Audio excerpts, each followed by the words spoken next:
안녕하세요. 멜목상. 오늘은 사도행전 3장 1절부터 10절 말씀 보도록 하겠습니다. 네. 이제 그 초대교회 부흥이 일어났습니다. 성령님께서 임재하셨고요. 그리고 그 결과로 이제 엄청난 기적과 그리고 사랑하는 공동체가 생겼죠. 이제 2장 43절에 보면은 이제 사도들의 손으로 많은 표적과 기사가 행해졌다라고 이야기를 하고 있거든요. 근데 그중에서 이제 사도행전을 기록한 누가는 첫 번째 기적 하나를 소개합니다. 바로 나면서부터 못 걷게 된 사람이 걸어가게 된 기적이죠. 이 기적은 굉장한 의미들을 포함하고 있습니다. 내용 살펴보죠. 제9시 기도 시간에 베드로와 요한이 성전에 올라갑니다. 그러니까 오후 3시 기도 시간이 있었어요. 근데 이제 계속해서 이 그리스도인들은 성전에 왔다 갔다 하면서 기도를 했습니다. 그러니까 성전과 완전히 결별한 게 아니었어요. 그러면서 나면서부터 못 걷게 된 사람이 있었습니다.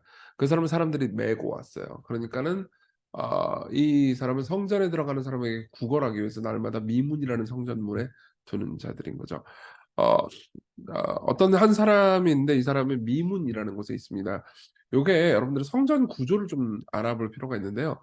또 좀 그림을 좀 봐 주세요.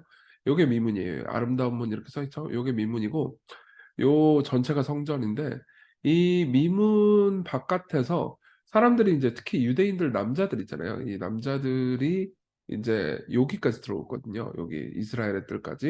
그러니까 이스라엘의 뜰이 훨씬 더 안쪽이죠. 이 미문 바깥에서 안쪽으로는 여인의 뜰입니다. 이게 유대인이라 하더라도 여자는 여기까지밖에 못 들어와요. 그리고 유대인 남자는 여기까지 들어올 수 있고 그리고 여기는 제사장의 뜰입니다. 그러니까 제사장이 아닌 사람들은 절대 못 들어가는 거죠. 이방인들은 요 동네에서 이제 이 예배를 드리는 거죠. 그러니까는 이렇게 철저히 신분적으로 막혀 있었습니다. 그리고 이 나면서부터 못 걷게 된 사람은 장애인이잖아요. 그러니까 장애인은 미문 안쪽으로는 절대 들어올 수 없습니다. 그러니까 평범한 유대인 사람들이 누릴 수 있을 만한 것도 못 누리죠. 실제로 레위기에 보면은 아론에게 말하여 이르라 누구든지 너희 자손 중 대대로 육체에 흠이 있는 자는 하나님의 음식을 드리러 가까이 오지 못한다. 이렇게 돼 있습니다. 게다가 사도행전 4장 22절에 보면 이 표적으로 병나은 사람이 40세라고 그러거든요. 그러니까 요 나면서부터 못 걷게 된 이 사람 있잖아요. 이 사람은 굉장히 불쌍한 거죠. 그러니까 40살입니다. 40살이면 지금이야 뭐 젊죠. 저는 젊은 목사라는 얘기를 되게 많이 듣는데 40대 중반인데도 예. 그 그때 당시에 엄청 늙은 사람이었어요. 그러니까 소망이 없는 사람이었습니다. 내가 40 대인데 어쨌든 어 어쨌든 그런 소망이 없는 당대로서는 그렇다는 거죠. 당대로서는 소망이 없는 어떤 한 장애인이 미문에 있는 거예요. 그래서 그가 베드로가 요한이 성전에 들어가려 함을 보고 구걸을 합니다. 그러니까 거기 있는 사람들이 성전에 들어가면 죄 짓고 막 회개하고 이런 사람들이 또 있었을 거 아니에요. 그러니까는 회개하면서 들어가면서 구걸을 할 때 "돈을 좀 주십시오. 그럼 당신의 선행과 공로가 쌓일 겁니다." 이런 생각이 이제 이렇게 얘기를 하면은 사람들이 죄책감 때문에 돈도 주고 막 그러면서 생계를 이어갔던 것 같아요. 그리고 사람들이 이제 돈을 주었는데 베드로와 요한은 돈이 없잖아요. 그죠? 그래 가지고 그냥 지나갔느냐? 아닙니다. 베드로가 요한과 더불어 주목하여 이르되 우리를 보라 하니 그가 그들에게서 무엇을 얻을까 하여 바라보고입니다. 바라보고를 베드로가 이르되 은과 금은 내게 없거니 없습니다. 내게 있는 이것을 내게 주노니 나사렛 예수 이름으로 일어나 걸으라 이렇게 얘기합니다. 그러니까 여기서 베드로는 예수님의 이름을 자기 이름처럼 사용해 버리죠. 왜요? 하나님께서 예수 그리스도께서 십자가에 못 박혀 죽고 부활하심으로써 예수님의 이름을 베드로에게 주셨기 때문이죠. 이 예수님의 이름을 주셨다는 건 이런 겁니다. 예수님처럼 사칭할 수 있게 됐다는 거예요. 그분의 신분을 우리가 가지고 있다는 겁니다. 그러니까 예수님이 된다는 의미는 아닙니다. 예를 한번 들어보죠. 제가 뭐 굉장히 유명한 배우 뭐 누구 있어? 강동원 매니저라고 합시다. 강동원이 저한테 모든 계약을 위임했다고 해요. 뭐 강동원을 매니징을 하는 전반적인 그걸 한다고 해 봐요. 그러면 제가 무슨 방송국이나 영화 뭐 감독이나 방송국 PD를 만나 가지고 우리 동원이 형이 말이에요. 형 아닌데 동생인데 저한테는. 어쨌든 우리 동원 씨가 말입니다. 그러면서 어 그 뭐냐 제가 강동원인 것처럼 계약을 할 수 있는 거잖아요. 그쵸? 그게 인제 강동원의 이름을 제가 가진 거잖아요. 마찬가지예요. 성부 하나님의 입장에서 우리가 예수님의 이름을 가지고 성부 하나님께 나아갈 수 있습니다. 그러니까 우리의 자격이 아닌 예수님의 자격으로 우리를 받아주시는 거죠. 그래서 베드로가 "일어나 걸어라." 이렇게 이야기를 합니다. 오른손을 잡아 일으키니 발과 발목이 곧 힘을 얻고 뛰어서서 걸으며 그들과 함께 성전으로 들어가면서, 자, 이 부분이 중요한 겁니다. 성전으로 들어가면서 이 사람에게 주어진 기적의 최고의 아름다운 부분은요, 그러니까 병이 나은 게 아니에요. 성전으로 들어갈 수 있게 된 거죠. 말씀드렸잖아요. 미문까지밖에 못 읽는다니까요. 근데 이제 이스라엘의 뜰로 들어갈 수 있게 된 거예요. 이해되시죠? 그렇죠? 이거는 굉장히 상징적인 사건입니다. 그러니까 단순히 한 명이 이제 성전 안으로 들어갈 수 있다, 이런 의미가 아니에요. 이제 그리스도께서 성전이시고 그분이 모든 성전이 가리키는 의미를 다 성취하셨어요. 이제 그리스도 안에서 예수님의 이름을 받은 모든 사람들은요, 이제 모든 차별이 철폐됐다, 이런 의미를 가지고 있는 거죠. 그러면서 걷기도 하고 뛰기도 하면서 하나님을 찬송합니다. 그러니까 모든 백성이 그 걷는 것과 하나님의 찬송을 보고 그가 본래 성전 아름다운 문 미문에 앉아 구걸하는 사람인 줄 알고 그에게 일어나는 일로 인하여 심히 놀랍게 여기며 놀라니라, 이렇게 됩니다. 그러니까 이제는 장애인이 아니잖아요. 이제 들어올 수 있는 거죠. 이해되시죠? 그렇죠? 이건 굉장히 상징적이고 의미가 많습니다. 우리 적용 한번 해볼까요? 첫 번째입니다. 복음이 주는 것을 생각해 보십시다. 이 장애인은 그저 돈만 원했습니다. 은과 금을 원했죠. 근데 복음은요, 그보다 훨씬 더 좋은 걸 줍니다. 그러니까 우리가 복음이 우리에게 아무것도 안 주는 것처럼 보이는 가장 큰 이유는 우리가 돈을 너무 중요하게 여기기 때문이에요. "돈이나 주십시오." 이렇게 생각하는 거죠. 근데 복음은요, 창조 세계의 회복과 병 나은 거죠. 본래의 자아를 선물해 줍니다. 예. 병이 나음으로써 그 장애인은 회복됐고요. 성전 안에 들어감으로써 하나님과의 교제가 회복됐죠. 예. 그래서 존 폴 힐이라는 그 저기 미국의 주석가가 있어요. 이 본문을 주석하면서 이렇게 얘기합니다. "이스라엘의 옛 종교에서 예배에 부적합하다고 거절된 사람들이 예수의 이름으로 완전하게 받아들여진다. 그가 안전병이 거지든 이디오피아 내시든 여자든 아니면 이방인이라도 말이다."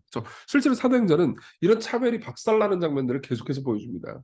누구든 그리스도 안에서 차별 없이 서로 사랑하고 하나 될 수 있다라는 메시지를 끊임없이 던져주는 거죠.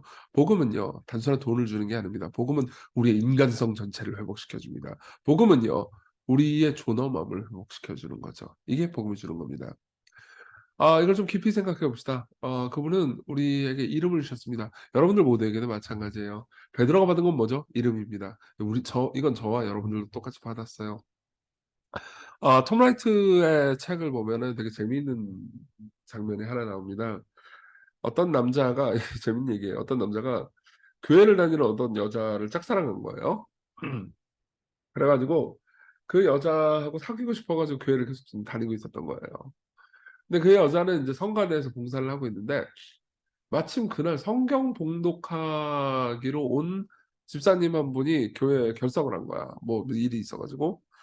그래 이 청년한테 가 가지고 막 "가서 성경 봉독 좀 해 달라." 이런 거예요. 그래 가지고 이 청년이 '뭐지? 왜 내가 성경 봉독을 해야 돼?' 그러는데 이제 여기서 거절하는 거는 좀 안 좋다 느낀 거죠. 이 여자한테 잘 보여야 되는데 말이야. 그죠? 그래서 이제 앞으로 나가 가지고 성경 봉독을 했어요. 성경 봉독을 하면은 '이 여자가 좀 나를 좀 좋게 보지 않을까?' 이런 생각이 든 거죠. 그래 가지고 성경을 읽는데 요한복음 10 장이었어요. "내가 온 것은 양들로 생명을 얻게 하고 풍성히 얻게 하려 함이라." 그래서 저기 뭐지, "나로 내가 온 것은 양들로 생명을 풍성히 얻는데 도둑들은 훔치고 뺏느니라." 이런 말씀 있잖아요. 그 말씀을 읽고 자기가 도둑 같다는 생각이 든 거예요. 예. 그냥 별 생각 없이 그냥 성경을 읽으려고 했는데 그때 하나님의 말씀이 그 청년의 마음을 파고든 거죠. 그래서 성경을 읽다 말고 바로 목사님한테, 바로 옆에 앉아 있는 목사님한테 물어본 거예요. "이게 사실입니까? 정말로 우리가 진짜 생명, 풍성한 생명을 얻게 하려고 그분이 오셨습니까?" 목사가 웃으며 대답했다. "그는 예배 시간에 이 돌발 행동에 별로 당황하지 않은 기색이었다." 저라도 이럴 것 같아요. 예. 저라도 이렇게 대답할 것 같습니다. 물론입니다. 그렇기 때문에 우리가 이 자리에 있는 것입니다. 다음 찬송가를 같이 부르면서 그 노래가 진실로 느껴지면 무슨 일이 일어나는지 한번 봅시다. 네. 그 젊은이는 예수님의 임재와 사랑에 휩싸여 버렸다. 그것이 자신을 채우고 변화시키는 것을 느꼈고, 낮에는 푸른 초장으로 밤에는 안전한 쉼터로 이끌어주는 목자를 감사히 따르는 양처럼 자신을 따르라고 부르시는 것을 들었다. 그는 교회에서 바라던 것 이상을 얻었다. 여러분들은 복음을 아십니까? 여러분들이 진짜로 복음을 안다면요, 여러분들은 바라던 것 이상을 얻게 될 겁니다. 여러분들은 지금 뭘 바라고 계십니까? 많은 것들을, 이 여자가 그 여성의 사랑을 바랐던 것처럼 여러분들은 다른 많은 것들의 사랑을 바랄지도 모르겠습니다. 그러나 여러분들이 그리스도 안에 있다면 여러분들은 하나님의 사랑 안에 있습니다. 여러분들 중에서 어떤 분들은 이 말이 그냥 형식적인 말처럼 느껴질지 모릅니다. 꿀이 달다라는 것을 그냥 귀로 듣기만 했지 꿀의 달을 맛보지는 못한 사람처럼요. 그러나 그분이 여러분들에게 이름을 주셨습니다. 에베소 3장 15 절에서 바울은요. 이름을 주신 아버지 앞에 무릎을 꿇고 빈다고 말합니다. 여러분들도 같이 그분의 이름을 주신 것이 얼마나 큰 놀라운 일인지 무릎을 꿇고 빌었으면 좋겠습니다. 예수님의 이름을 우리가 가졌다는 것. 우리가 성부 하나님께 나아가듯 예수님이 나아가듯 우리도 성부 하나님께 나아갈 수 있다는 사실을 기억하고 감사하게 해달라고. 그리고 복음이 주는 사랑을 우리가 진정으로 기뻐할 수 있게 우리 영혼에 부흥을 달라고 꿀이 달다는 걸 경험해서 알게 해달라고 같이 우리 기도합시다.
기도합니다.